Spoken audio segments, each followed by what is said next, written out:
آیت الکرسی ایک لمبی آیت، جیسے آیت البر ایک لمبی آیت تھی، اور اس کو حضور نے فرمایا ہے سیدۃ آیات القرآن، پورے قرآن مجید کی آیات کی سردار ہے یہ آیت۔ اور یہ شرک فی صفات کے ضمن میں یہ شمشیر قاطع ہے، شمشیر برہان ہے۔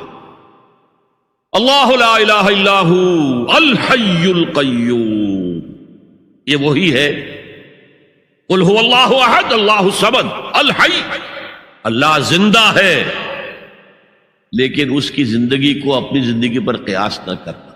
تمہیں خوراک کی احتیاج ہے، اسے کوئی ضرورت نہیں۔ ما اريد منهم من رزق وما اريد ان يطعمون، مجھے کوئی احتیاج نہیں کہ مجھے کوئی رزق پہنچائیں، رزق دیں، مجھے کھلائیں، مجھے کوئی ضرورت نہیں۔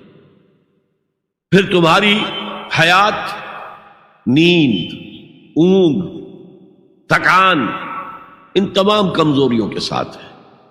وہ الحی ہے، اپنی ذات میں خود زندہ ہے، حیات اس کی ذاتی ہے، کسی اور نے عطا نہیں کی ہے۔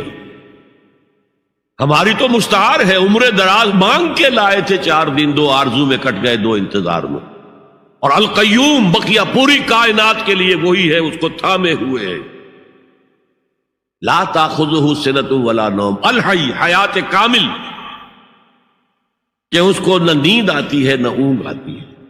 لہ ما فی السماوات و ما فی الارض، آسمان اور زمین میں جو کچھ ہے اسی کی ملکیت ہے۔ تم کسٹوڈینز ہو، تم امین ہو، ای امانت چند روزہ نزد ماست، در حقیقت مالک شے ہر شے خداست۔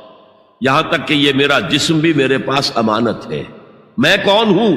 میری خودی، میری انا، میری روح جو پوزیس کرتی ہے اس بدن کو، لیکن یہ پوزیشن ملکیت کا نہیں ہے، امانت کا ہے۔ ای امانت، یہ ہاتھ بھی امانت ہے، میری زبان بھی امانت ہے، میری آنکھیں بھی امانت ہے۔ من ذا الذی یشفع عندہ الا باذنہ، یہ یہاں پر انداز بڑا پرجلال، کون ہے وہ جو شفاعت کر سکے اس کے دربار میں مگر اس کے اذن سے۔ کسی کا ذاتی، کسی کا زور، کسی کا اختیار نہیں ہے کہ جس کی بنا پر وہ شفاعت کرے، ہاں اللہ کے اذن سے۔ اور دوسری جگہ پر آتا ہے جس کے لیے وہ چاہے گا اور جس کو اجازت دے گا، جیسے کہ آتا ہے اما یتساءلون میں، یوم یقوم الروح والملائکۃ صفا، اور ان میں سے کوئی بھی بات نہیں کر سکے گا، کلام نہیں کر سکے گا، لا یتکلمون الا من اذن لہ الرحمن، سوائے اس کے جسے رحمان اجازت دے، وقال صوابا، اور صحیح بات کرے گا، کوئی غلط بات نہیں کرے گا۔ یعلم ما بین ایدیہم وما خلفہم ولا یحیطون بشیء من علمہ الا بما شاء، وہ تو جانتا ہے جو کچھ بھی ان کے سامنے ہے اور ان کے پیچھے ہے، اور یہ کوئی احاطہ نہیں کر سکتا مخلوقات میں سے، اس کے علم میں سے کسی کا بھی، سوائے اس کے جو وہ خود چاہے۔ یہاں بڑے ہی لطیف انداز میں شفاعت باطلہ کے تصور کی نفی ہو گئی۔ دیکھیے، آپ کہیں جا کر کسی مجسٹریٹ سے سفارش کرتے ہیں تو کیا کہتے ہیں؟ اجی یہ فائل کے اوپر جو کچھ ہے آپ اس پر نہ جائیے، یہ گواہیاں وغیرہ جھوٹی ہو گئی ہیں، میں آپ کو بتاتا ہوں اصل بات کیا ہے۔ اللہ کے سامنے کوئی یہ کہہ سکے گا اے اللہ تیرے علم میں نہیں ہے، میرے علم میں ہے؟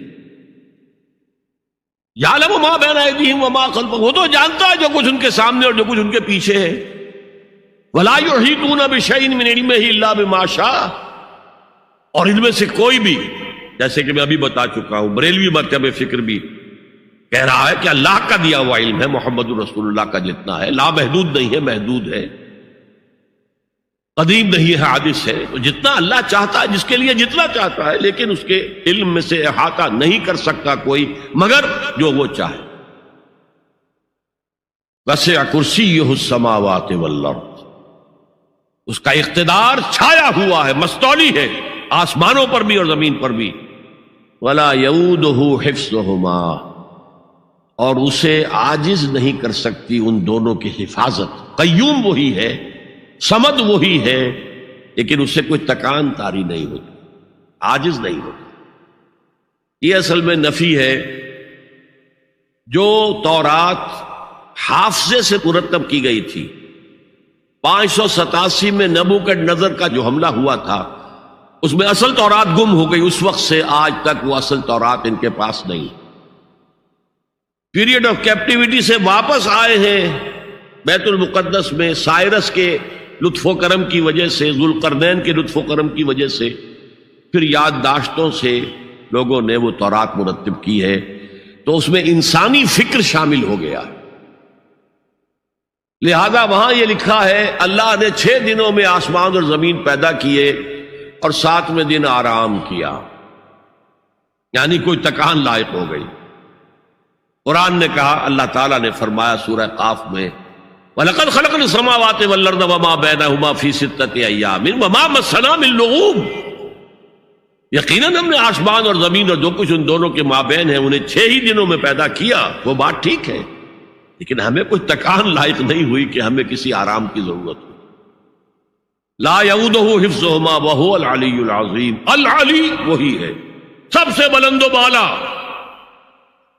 لتکون کلمۃ اللہ ہی العلیٰ، تاکہ اللہ کا کلمہ سب سے سربلند ہو جائے، اور وہی عظیم ہے، عظمت والا. اللہ تعالیٰ مجھے اور آپ کو اس سے بچائے، اپنے سابقہ زندگی کے گناہوں پر توبہ کرنے کی اور اللہ سے استغفار طلب کرنے کی توفیق عطا فرمائے، اور اپنے دینی فرائض کی انجام دہی کے لیے کمر بستہ ہو جانے کا عزم مصمم کر لینے کی توفیق عطا فرمائے.